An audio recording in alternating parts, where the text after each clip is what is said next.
This week, we're one day late for our Mailbag Friday, but we'll still get to all your questions next on Locked On Royals.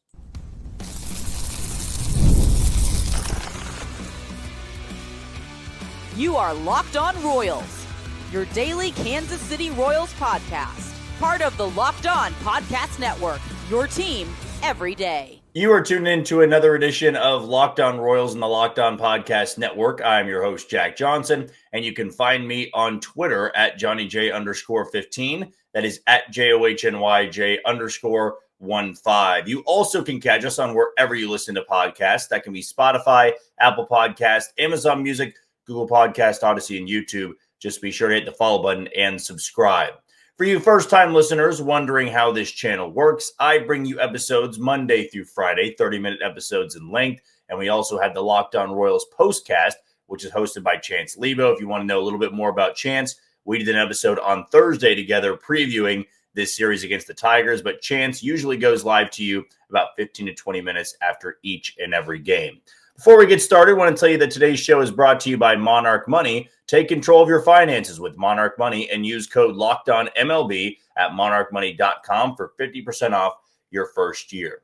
Well, I do want to apologize that we are coming to you a day late. I had gotten up early yesterday morning to record a Mailbag Friday, got through the entire episode, answered everybody's questions, and then when I went back to edit, realized for the entire 30 minutes of that episode, audio was cutting in and out. Connection seemed to not be very good, even though I didn't get any alerts here on StreamYard that I did have poor connection. So instead of just re-recording that all again, thought I'd give some people more time to send in questions. So I am answering the same questions I just did, but I do feel that we got a few more from yesterday because I do know I put out that tweet pretty late on Thursday night for those to get their questions in. But let's kick things off here. Question number one from Carson. Can we talk about Houston? The Mariners are 2 games back of first place, and the Astros have a fairly competitive last month of the season. I did see a few people wondering about Houston, and I certainly think it's possible. Anything is possible here in the final month of the season. I just don't know if I'm going to put my chips on Houston to bottom out like I would Seattle. Why?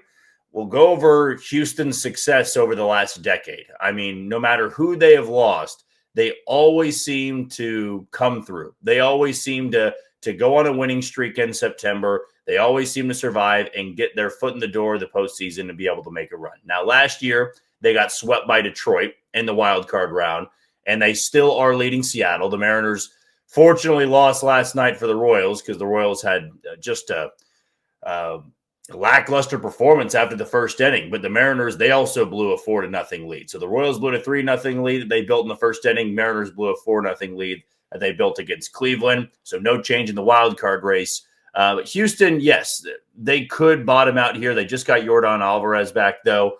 I just would rather put my chips on Seattle to bottom out because Seattle has shown to do that more than one time before. Houston, very few times have they shown that in the month of September, they just bottom out and they don't make the postseason as a result of it. Next one here is coming from Jeff. If you had to guess who will be the bobbleheads next year, bonus points if you can pick some specific moments and poses. You know, I have to out myself a little bit here. I'm not a huge bobblehead guy. I definitely have had my fair share of them. But if I had to pick some bobblehead guys, I would say that, you know, Michael Wacha might get one, like a Pac-Man version, since he's going to be back, of course, and he's turning in right now the best, season of any starter in the Royals rotation. Maybe you can make a case for Noah Cameron, but Wacha's got that, nickname with Pac-Man and stuff, so I'd imagine he could get one. Jack Caglione feels like a safe bet. Easy way to promote him. He's got the Lumberjack nickname, so maybe a Lumberjack shirt that he has on with an axe. And the third one, maybe let's go with Michael. Michael probably deserves one. I just don't know which pose he would do. Maybe one of his home run poses or bat flips. I feel that would be pretty sweet to see. So I'll go with those 3 players there. 2 of them with nicknames that you can use for the bobbleheads. For Garcia, I would just use maybe a home run pose that he's got. Next one here is coming from Justin. What is your favorite moment this year? Mine is Jonathan India's walk-off blast against Class A. It's a good pick, and that would be a lot of people's good, or probably selections. I would say that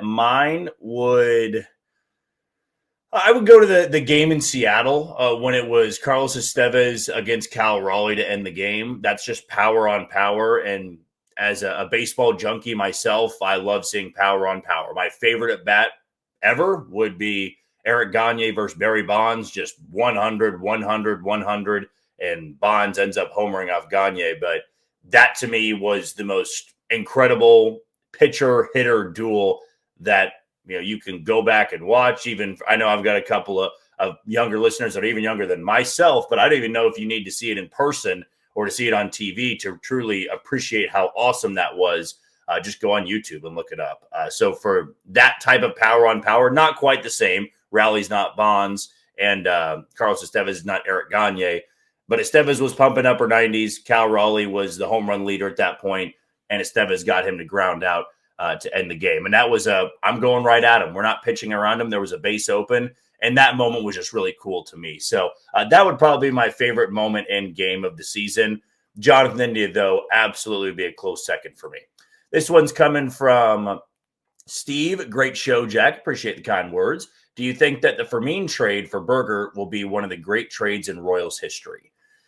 Maybe it could be a top 5 if both Kolek and Berger turn into something special. I know Kolek will be starting tonight. I'm going to be out there. Fingers crossed that he can pitch much better than Seth Lugo did yesterday. But they've got the chance to do it. For J.J. Picollo, maybe that's a better question for it, is will this be J.J. Picollo's best trade? I mean, right now it's Cole Reagan's for the best trade that he's made. Mike Yastrzemski seems to be somewhere in that top 5, but Berger and Kolek have multiple years of control. If they turn into middle of the pack rotation guys, then yeah, you could make that case because you traded a backup catcher for both of them. And as much as I love Freddie Fermin, it was the right time to make a deal like that. So for all time in Royals history, I'd still put it outside of the top 5 because I don't see any of those guys being number ones like Cole Reagan's was. But I could see them being middle of the rotation guys, and that would be pretty dang good for trading away Freddie Fermin. So I'll say that it's got a chance to be top 5, but I would still put it in the 10 to 15 range because there still have been some really good trades for the Royals, not just in the J.J. Picollo era. You go back to the Dayton Moore era and guys he was able to bring in during a pennant chase, and those have to be in the top 5. And then you go back to the 90s as well. Great trades that happened too. But for Berger and Kolek, the jury's still out, is what I should probably say on that.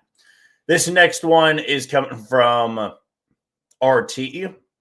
I know we don't want to go with the 6-man rotation, but does it make sense in 2026 with how deep we are at starting pitcher and how hard it is to keep guys strong and healthy for the entire season?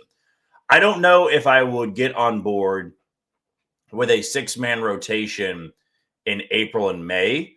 Not saying it's never worked before. I would just wait to save my 6-man rotation until September. I have no issue going with a 6-man rotation here in the last month of the season.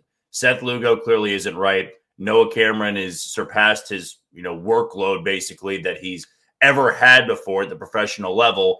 And you just called up Stephen Kolek. September call-ups are happening. This feels like the time you can give everybody just one extra day of rest. Maybe it helps you out. Maybe it doesn't. But this is a nice way to keep your guys refreshed.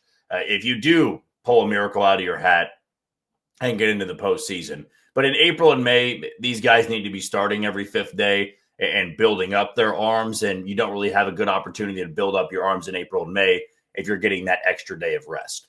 This next one's coming from Franzen. If Vinny, Bobby, Salvi, and Mikey can all get hot at the same time, and if Cags can come back and be a solid contributor, is this a legit top-tier offense?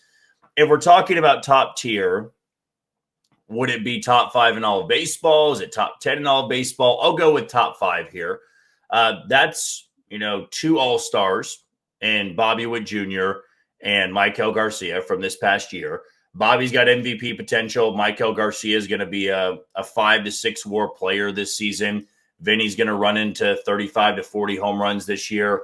Salvi still has that 30 home run potential. He'll probably get to 300 career home runs this year and 1,000 RBIs. Jack Caglione, we know that the scouts have said that's 40 to 50 home run potential. If every single one of them is thriving at the right time, that's a lot of runs. That's a lot of home runs, and that's a lot of valuable hitters at the top of your lineup. I would still say to be a top 5 offense, you need to be well-rounded at the bottom. Kyle Isbell is giving the Royals that. If Michael Massey next year, if they bring back Adam Frazier, if Yastrzemski's here, maybe that can be the well-rounded lineup that you're looking for. But you can't just be a top 5 offense with 5 really good hitters. You need about 8, in my opinion. And not, you don't need your 8-hole hitter hitting 30 home runs, but they need to be serviceable. Just go look at, the Padres lineup. Look at the Red Sox lineup. Look at the Dodgers lineup. It's so well-rounded from top to bottom. And to be top 5 and compete with those teams, yeah, you need to be pretty loaded about 1 through 6, and then your 7, 8, and 9 still have to be pretty serviceable. Let's take our first break of the show here. When we come back, still a lot of questions to get to next on Locked On Royals. You are tuned into Locked On Royals and the Locked On Podcast Network. I'm your host, Jack Johnson, and you can find me on Twitter at JohnnyJ_15. Want to tell you about Upside. Hey, Locked On Royals fans, are you still paying full price for gas? Stop leaving money behind and get real cash back every time you fill up with the free Upside app, and simply download the free Upside app in the App Store or Google Play right now and start earning cash at the pump today. Use my limited time promo code SEASON and get an extra 25 cents back per gallon on your first fill up. You can make up to $300 a year just from buying the gas you already need. At first, I thought it was too good to be true, but it's totally legit. Real people are getting paid just to make their daily commutes, and you can too. Plus, you can cash out anytime to your bank account, PayPal, or an e-gift card for Amazon and other brands. Don't let this offer drive on by. Download the free Upside app now and use my limited time promo code SEASON for a limited time 25 cent per gallon bonus. That's promo code SEASON. Offers vary by user and location. Go to upside.com for terms and conditions today. Our next set of questions is going to begin with, looks like Steve. Love the show, Jack, and thanks for the kind words, Steve. Listening to Major League Network on Sirius Radio, where Farron and Bowden are talking about Kyle Tucker's next contract at $400 million or $500 million. Do you think the Royals are going to be in the mix for Kyle Tucker? As of right now, I would say no. Kyle Tucker has had a really rough second half for the Cubs. He's played through injury. I want to say it was a finger or a hand injury, was hitting under 200. The Royals gave a big contract to Bobby Witt Jr. And not that they'll never give a big contract to somebody else again, but I do believe that if you're the Royals, when you're shelling out $400 and $500 million, you need a legitimate 5-tool player. Now, Kyle Tucker, when healthy, is phenomenal. But the reason the Royals gave Bobby Witt Jr. his contract is that, A, he was 22, 23. B, he actually is a 5-tool player. There's not one part of his game that is below average. He's got a strong arm. He's one of the best fielders in the game. He's got power. He hits for contact. He hits for average. All these things combined, and that's why you give a player like him that type of money. For Kyle Tucker, at his age, yes, he would be a tremendous upgrade for the Royals outfield, and he would be one of the better outfielders they've had in history. But is it worth the $400 to $500 million? I just don't know if the Royals are in that spot. They probably need to spread around the money a little bit better to round out this lineup and this team as a whole. Not a bad question, though, at all, Steve. This one's from Drew. My good friend Noah was wondering, do you think Steve Physiok would be a good head coach? If not, how about Rex Hudler? Noah says Rex, but he doesn't even know what a planet is. I would say I am surprised Hud was never any form of a coach, but also with his personality and his style, it's better suited for the booth. But I don't think that either one of them would get a managerial gig. Hudler, though, it just kind of come down to what team it would be and what era he'd be managing in. But this current era, probably not, just because those are two older school guys. And I don't believe that the old school ways are really what baseball managers are now. Most of them are this new school that are very involved in analytics and are pretty fresh out of the game. So unfortunately, if you were looking for me to say yes on either one of them, I'm going to have to go no on that. If I missed anybody's question, actually, I do know that it was Shane that I'd missed the last couple of weeks. I did want to point out that if you do want to ask a question for Mailbag Friday, please just please title your question Mailbag Friday so I don't miss any of it. If you have, a couple of things you're saying and then you bury your question at the bottom, it's kind of tough for me to go through every single comment to find that question. But I do recall that you were talking about JJ and keeping MJ and Renfro, how that was a failure on his part this year. I'm sure if you asked JJ and he talked about MJ and Renfro and what they should have done, I mean, there's no denying it. It was a bad decision to keep both of those players on the roster and for both those guys to be starters. But the market just was not following in the Royals' favor. They gave a contract to Santander. They gave a contract to Profar. They gave a look at Randall Grichuk at the time. I mean, Tyler O'Neill was in the mix, and none of those guys really turned out to be much. Now, Grichuk's in Kansas City, and they didn't give up much to get him. But for the other three, multiple years, big-time money, and they're not living up to that contract whatsoever. But to go with MJ and Renfro, I would have liked to see some other options, even if they were cheaper. I mean, imagine if the Royals went after Ramon Laureano, and instead of going to Baltimore, he comes to Kansas City. You're talking about a much different outfield and probably a much different offense because you went through the first month of the season with two of the worst hitters in the entire league, just statistically at that point. But again, Shane, if I missed any other of your questions, I would just say for the next round, next week when we do it, just title Mailbag Friday when you have that direct question so it's easy for me to find that notification and make sure I don't miss anything that you send my way. Let's jump over to Twitter here. Braden's question, what are the odds they use Bailey Falter on Saturday? I hope they don't, but he was a starter, excuse me. 0 chance. He's hurt, has the bicep contusion from last weekend in Detroit when he just got blown up in relief, got hit by a line drive. That led to the deep bruising on his bicep. So I would be pretty surprised if he's back at all this year. The Royals have a pretty crowded rotation now with Stephen Kolek, who will be starting tonight. And then also their bullpen could be adding, Lindor Avila on the September call-ups. We'll see, though, because Waka is coming off the paternity leave on Sunday, and so he'll be starting there. Congratulations to him and his family.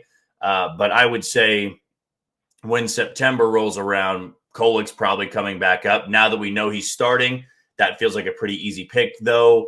I would need to double-check on that because if you get sent back down before the September call-ups, which is also why – maybe they pick somebody else like Bolin to send back down, though Bolin was great yesterday. For the September call-ups, I don't know if you have to be down for a certain amount of time. I know in the regular season before the call-ups, you have to be down in the minor leagues for a set amount of days before you can return. But I would imagine Kolek would be that extra guy for the Royals in September. And for Falter, I just don't see a world in which he's coming off the injured list and he's pitching it in big spots for the Royals. This one's coming from Future Dude. How likely do you think Mikey Stremski getting extended is if he keeps up good production like he has so far? Feels like it could be a cheap outfielder option if JJ wanted to. The Royals should absolutely have conversations with him after the season. He has been one of the best trade deadline pickups of the year. I put out this stat a few days ago that in terms of runs created plus, you can look that up on FanGraphs. He had the second best of all deadline pickups. That he was only behind Ramon Laureano. And after last night, when he went 3 for 5, though I'm still sick about swinging 3-0 in that spot where he grounded into a double play. He knows that if you're going to swing 3-0, that can't happen. I feel that when you're 3 for 4, you kind of have that confidence of give me a cookie right here and I'm going to tie the game, but not in that spot, not with Bobby Witt Jr. behind you. Not that changes anything about the production that he's had. 3 for 5 is still great, and he probably now has the top WRC plus of anybody that was acquired at the deadline. The Royals need to be in on that. I think he's been a phenomenal player, a great fit. There's going to be suitors because of how great he's been here in the second half, but he is a mid-30s outfielder. The Royals just have had zero outfield production from their corner outfielders the last 2 years. They need to be able to jump on that, and I feel they can with Mikey Stremski. This one's coming from Sam. Of the 3 teams in the wild card, who do you see possibly falling if the Royals sneak in? My pick is still Seattle. I know that we can talk about Houston, and really my better answer would be the second place finisher in the American League West. That is probably the Royals' best chance. Boston, they're thriving, and they're 5 to 6 games up on Kansas City. The Yankees not far off of that. It's still counting on Boston and New York to just crumble down the stretch. Boston has been phenomenal since trading Devers. The Yankees have the reigning MVP. That lineup is still loaded, and they've got a rotation that can fix things and a bullpen that's pitching better now. Seattle, they're your best chance just because history has told you they've done it before. But they also made some great moves at the deadline. My only concern would be for them, if you're a Mariners fan, long road trip. You got to face the Royals again in Kansas City. The Royals don't get to face Houston again. I would just probably go on record to say the second place finisher in the West, that's the Royals' best chance at surpassing a team for a playoff spot. Let's take our final break of the show. When we come back, we'll wrap it all up next on Locked On Royals. You are tuned into Locked On Royals and the Locked On Podcast Network. I'm your host, Jack Johnson, and you can listen to us on wherever you download your podcast. Few things I want to tell you about, beginning with the survey promo that we have here. We have an important request, and Locked On wants to hear from you. We've put together a survey to learn more about our listeners and make your favorite podcast even better. This is your chance to tell us what you like, what you don't, and answer questions about our advertising. Go to lockedonpodcast.com/survey to get started. Everyone who completes a survey will be entered for a chance to win one of 10 $100 Amazon gift cards. Again, that's lockedonpodcast.com/survey, and you can also find the link in the show notes. Thanks, as always, for helping us out. Also want to tell you about our title sponsor today in Monarch Money. Most people can't name all their financial accounts or even what they're worth, whether it's 401ks, properties, or investments. And when you don't have the full picture, you can end up leaving money on the table. That's why there is Monarch Money. It's an all-in-one personal finance tool that brings your entire financial life together in one clean, easy-to-use interface on your laptop or on your phone. Monarch is built for people with busy lives. If you've put off organizing your finances, Monarch is for you. Monarch does the heavy lifting for you. You can link all of your accounts in minutes, see clear data visuals, get smart categorization of your spending, and finally feel in control of your money without ever touching a spreadsheet. Don't let financial opportunities slip through the cracks. Use code LOCKEDONMLB at monarchmoney.com in your browser for half off your first year. That's 50% off your first year at monarchmoney.com with code LOCKEDONMLB. The next round of questions and our final round of questions begins with Caleb. Are you still confident Cags is a September call-up? I hope he is, but I was wondering what are the chances it would be someone like Rave, Waters, or Jensen instead. My confidence level is about 77 to 75%. It was 90 not too long ago, but JJ Picollo spoke to the media yesterday, kind of hinted at, well, it's not going to be a shoo-in. It's not just an obvious pick. They could go with Rave. They could go with Waters. Those are two guys that play all three outfield spots where Cags plays one.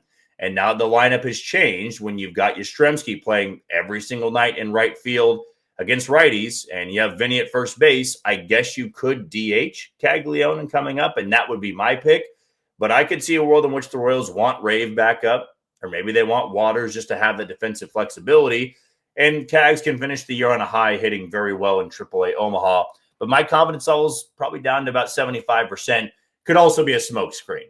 Not trying to put too much pressure on Cags again and just, hey, we might call up whoever, but they're just not going to be playing every day because our lineup has changed since Caglione went on the injured list. This one's from Tom. Who are the two additions to the roster come September? So kind of a similar question here.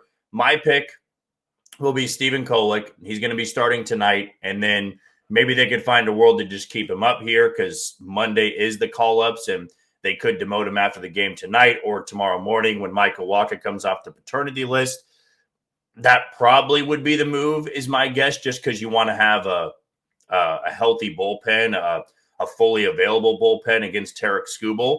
And if you keep Kolek up there, he can't throw anyway because he threw the day before. But if it's not Kolek, I think Luinder Avila is the pick. As for the position player, I would say it's going to be Jack Caglione. If it's not Jack Caglione, I believe it's going to be John Rave. Next one's coming from Royals Rundown. Do you think Carter Jensen gets a call-up before the end of the year for Mailey? Probably not. I just don't see a need to rush Carter Jensen. They rushed Jack Caglione. I understand where they were in the season and what Jack was doing in AAA. For Carter, it's a little bit different. he's already moved up a level this year. I don't think there's a rush to make him the backup catcher. He can go into spring training next year, which will be his third big league camp, have him fight for a catching spot. I'd imagine he can win one. But my hope is that when Carter Jensen comes up, he's the everyday catcher. And that brings in a bigger question of what do you do with Salvador Perez and his, contract going into the offseason? Do you decline that option, or do you find a way to restructure it to bring him back? Regardless, I believe that it's time to get Carter Jensen behind the plate more. And for him to be a backup catcher to Salvador Perez, not sure that's the best role for him. Luke Mailey, though, he does a good job catching multiple guys, Ryan Bergert being one of them. So I would say no. I don't see a world in which Carter Jensen does get called up here on Monday. I don't see a need to rush him, have him finish out the year in AAA, and then go into the offseason feeling really good about what he did in 2025. Burnsy's question, if Adalberto Mondesi was the star he could have been, do you think the Royals would have ever drafted Bobby Witt Jr.? Love this question. I was a huge Mondesi guy. I have a jersey in my closet right to the right of me. But I don't believe it would have deterred them. Really, because going back to that 2019 draft, there were two can't-miss guys. It was Adley Rutschman and Bobby Witt Jr. If the Orioles went Rutschman again and the Royals still had a star in Mondesi, you take Bobby Witt Jr. Just because you're not going to reach on any of these other guys. He was gifted to you. I mean, he fell right into your lap. And the good thing about Bobby at the time was, he's a high school shortstop. Mike Moustakas was a high school shortstop and moved over to third. Bobby Witt Jr. made his big league debut at third base. When you've got a high school shortstop and one as talented as him, he was going to be able to move anywhere. You could put him in the outfield. You could put him at second base. He was going to have that athletic ability to do so. And if Mondesi was this Gold Glover and MVP finalist, then yeah, they would have worked around Mondesi. And honestly, they did to begin his rookie season. Mondesi was their starting shortstop and Bobby was over at third base. That's how much they valued Mondi, but he just was never healthy. And once he got traded to Boston, he never played baseball again. So I'm hoping the best for him wherever he is now. But yeah, he was one of those guys I just always thought was going to figure it out. But to me, will be one of those big what ifs in Royals history. RJ's question, seeing a lot of negativity on X. I'm a lifelong Royals fan. As frustrating as some losses are, we are coming into September and still in the playoff hunt. It can be frustrating, but let's try and enjoy having a competitive team in the hunt. Love the podcast. Thanks for the show. And as always, thanks for the kind words, RJ. I would say on the negativity and what I've just kind of come to understand is when you're given expectations, people are going to get frustrated when you don't live up to them, right? So as much as I could sit here and say, well, this team lost 106 games 2 years ago, well, it's no longer that team. Right, this team made the postseason a year ago, and now you're expecting to get back to the postseason, and the Royals still need a miracle to happen for that to occur. But I would also say this. If you've been a Royals fan for your entire life, as you said, RJ, you've witnessed some pretty awful years and even years where there was expectation the Royals didn't live up to it. You don't even have to go back that far. The 16 and 17 Royals were disappointments coming off of back-to-back World Series appearances. The 2021 Royals were a disappointment. They went out and spent money to get Mike Minor, Andrew Benintendi, Carlos Santana, and lost nearly 90 games. The 2003 Royals were a disappointment, right? They had a great first half, completely bottomed out in the second half. And if you don't make the postseason, but you have a winning record, I don't see that as a bad year. Is the 2013 Royals a failure? No, they set the course of 14 and 15, and they finished, what was it? 5, or maybe it was exactly 10 games over 500. I want to say they were 86 and 76.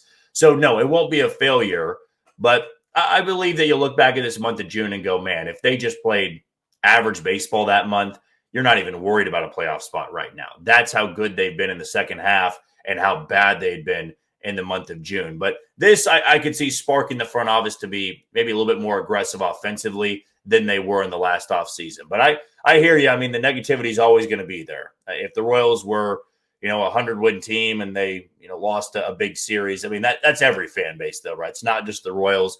There's fan bases right now that have a team in the top spot in their division that will still be complaining about certain games, certain moves, certain decisions.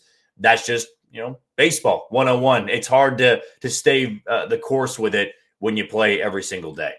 This one's coming from Tom. Is there a good option for relief help in AAA from September call-ups? Feels like the bullpen has been absolutely gassed lately. Did like what they showed last night, and that was just after one off day. They also get another day on Monday where they can relax a little bit. But no, there's no good relief help. Jonathan Boland's the best option. He's already in Kansas City and pitched well last night. Tom also asked, 16 games between now and Seattle series. Do you think they need a 10-6 record to keep them within 2 games of Seattle?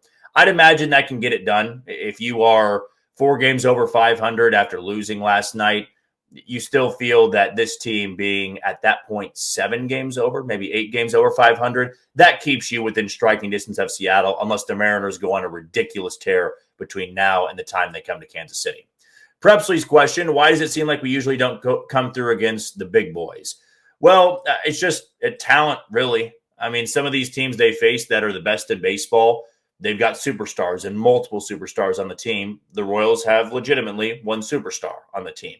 And if their pitching staff is not throwing well, it's hard to go toe-to-toe with those teams offensively. And I believe that's what it comes down to. The Royals need to have their arms on their A-day, or A-game, I should say, when facing the Dodgers or facing the Yankees or the Red Sox. And if they don't, then you have to go pound for pound with them offensively. And they just don't have a good enough lineup to compete with some of those teams. That's why I would say they don't play as well against the Alphas, at least in 2025. And our last 3 questions are going to begin here with Brother Bill. For Cags to have a good end of the year in your eyes in the big leagues once he's back up, what kind of stat line would he have to post? If he gets up in September, you get 1 month of games there. I would like for him to hit 230, but maybe have a OPS around 750. That would be great to see. Run into a couple of home runs, hit for power, do what he's been needing to do all season long. I'm not asking for the world, but he hit 140. That a 230 jump, 90 points higher than that. It's a big ask, but I feel that would be a nice way of rounding out his rookie season and give him some confidence going into 2026. Bosnat's question, will Reagans be back this year? The Royals seem confident. If they're not in it anymore by mid-September, there's no need to rush him back. So for right now, I'm going to say no. I'm still hopeful on it. I'm just leaning more toward the sub 50% side just because there's not a lot of games left. And for the Royals, if you're not in it, if you're not a game out of the wild card spot, I don't see a need to rush back a guy who's basically been hurt for this entire season. And lastly, Alex's question, a look ahead into the offseason. What do you think the Royals need to do to be as good as the Tigers or the Yankees in 2026 and beyond? I'm glad we're not a 100-loss team anymore, but the Royals need to have a championship or bust mindset that take us to the top of the league.